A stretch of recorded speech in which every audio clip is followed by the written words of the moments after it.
Au Mali, la rentrée des classes au titre de l'année scolaire 2025-2026 est fixée pour le 1er octobre 2025.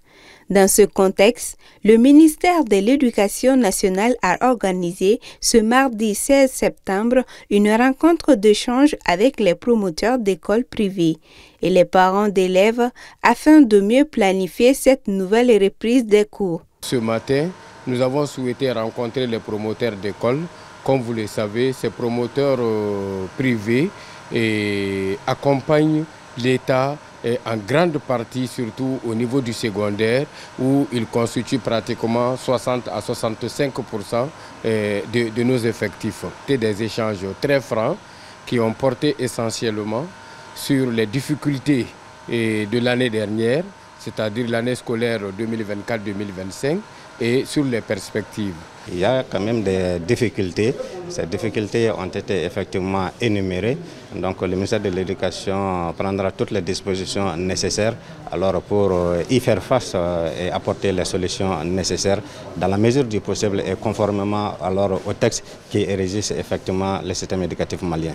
En dépit des contraintes financières auxquelles font face les promoteurs d'écoles privées, ils promettent d'accompagner le département pour une année scolaire apaisée et performante. Ce qui nous a beaucoup touché, le fait de prendre en considération nos doléances.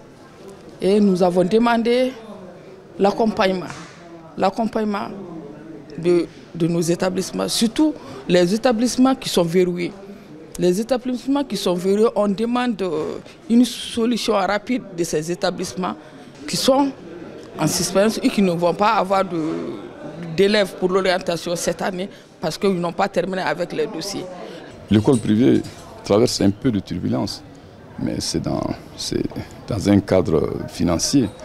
Mais néanmoins, toutes ces préoccupations et tout ce que nous avons comme difficultés financières et autres, nous avons mis ça de côté pour privilégier le Mali. Parce que c'est à travers l'éducation qu'on doit maintenir ce pays. Et c'est pourquoi nous avons décidé de rentrer avec eux. Le premier, nous allons commencer les cours. La grande difficulté aujourd'hui, ce sont des difficultés financières. Parce qu'il faudrait reconnaître qu'aujourd'hui, beaucoup de ces écoles coulent sous le poids des dettes.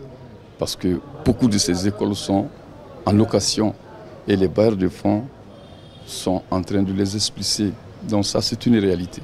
Dans cette même dynamique, le département a rencontré lundi les syndicats d'enseignants au cours de laquelle il les a félicités pour les résultats engagés durant l'année passée, tout en leur rappelant le rôle crucial qu'ils jouent dans le succès de la rentrée.